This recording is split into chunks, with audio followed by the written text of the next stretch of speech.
আপনি কেন বেঁচে আছেন, আমি কেন বেঁচে আছি? আমরা 2026-এর আজকে 24 দিন আমরা পৃথিবীতে আছি।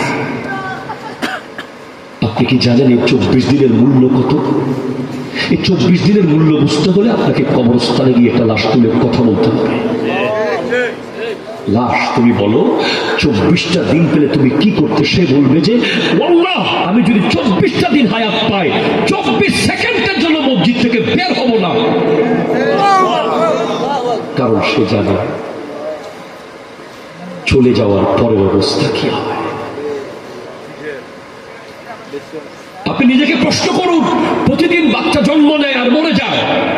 কেউ 1 বছর পর মরে যায়, কেউ 1 মাসের ভিতর মরে যায়, কেউ 10 দিনের ভিতরে মরে যায়, কেউ 15 মাসে মরে যায়। আমি আর আপনি কেন এখনো বেঁচে আছি? কারণ আল্লাহ আমাকে ভালোবাসে। আল্লাহ চায় যে আমার বান্দাটা পরিবর্তন হয়ে আমার কাছে আসুক, সে পরীক্ষায় পাশ করে তারপর আমার কাছে আসুক, সে যুদ্ধে জয়লাভ করে আসুক। আল্লাহ কোন যুদ্ধে জিততে চাচ্ছ? তোমার বান্দা জিতবে কোন যুদ্ধে? কোন যুদ্ধে জিতলে তুমি আল্লাহ খুশি হবা? উত্তর আমার নবী বলছেন, বদর যুদ্ধ থেকে যখন আমার নবী আসতেছেন, আমার নবী বলছেন রাজানা মিন জিহাদিল আসগরে ইলা জিহাদিল আকবার।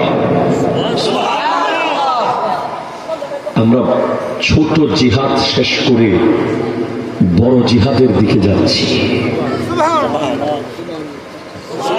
আল্লাহু আকবার, আল্লাহু আকবার বলেন। বদরের যুদ্ধ ছোট যুদ্ধ? How can it possible? বদরের যুদ্ধ কেন ছোট যুদ্ধ হয়?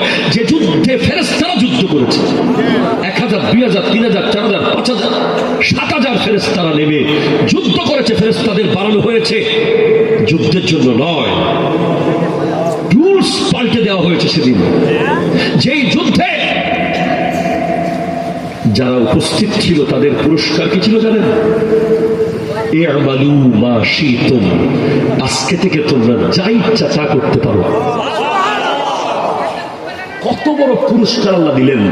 মানে সাহাবায়ে কেরাম যারা বদরে ছিল তাদেরকে বললেন যে আজকে থেকে তোমরা যা ইচ্ছা তা করবা, তোমাদের কোনো গুনাহ লেখা হবে না। বদরুল কেতাল, বদরুল উজমা, বদরুল কুবরা, যে যুদ্ধে আমার নবী সিজদায় গিয়ে আল্লাহকে কেঁদে কেঁদে বলেছিলেন আল্লাহুম্মা আনশুদুকা আহদাকা ওয়া ওয়া'দাকা আল্লাহুম্মা ইন শি'তা লাম তু'বাদ বা'দা আল-ইয়াওম ফাআখাযা আবু বকর বিয়াদি।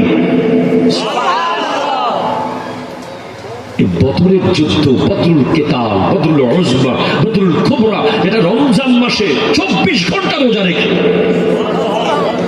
যখন 2টা রোজা, যখন রোজার মধ্যে 2টা গ্যাপ ছিল না, সেহরি ইফতার ছিল একবার। আরো জোরে বলেন না রে ভাই সুবহানাল্লাহ। সেহরি যেটা, ইফতারও সেটা। আমাদের মতো বর্তমানে সেহরি আর ইফতারের 2 টাইম ছিল না, তখন 1 টাইম। এরকম 24টা ঘন্টা রোজা রেখে যারা যুদ্ধ করেছে, কোনো তলোয়ার নাই, কোনো ঘোড়া নাই, কোন অস্ত্র শস্ত্র নাই, শুধু একটাই অস্ত্র, ইশকে মুস্তাফা, নবীজির মুহাব্বত। এই যুদ্ধ ছোট যুদ্ধ, ইয়া রাসূলুল্লাহ, এর চেয়ে বড় যুদ্ধ আবার কোনটা? সেটা হলো আসাদুল জিহাদে জিহাদুল হাওয়া, নিজের আত্মার সাথে যুদ্ধ করা, নিজের অন্তরের সাথে যুদ্ধ করা, নিজের নফসের সাথে যুদ্ধ করা। এর চেয়ে বড় কোনো যুদ্ধ পৃথিবীতে নাই। নফস বলছে মেলায় যা, তুমি যুদ্ধ করে বলছো না মাহফিলে যাবো। ঠিক কিনা জোরে কথা?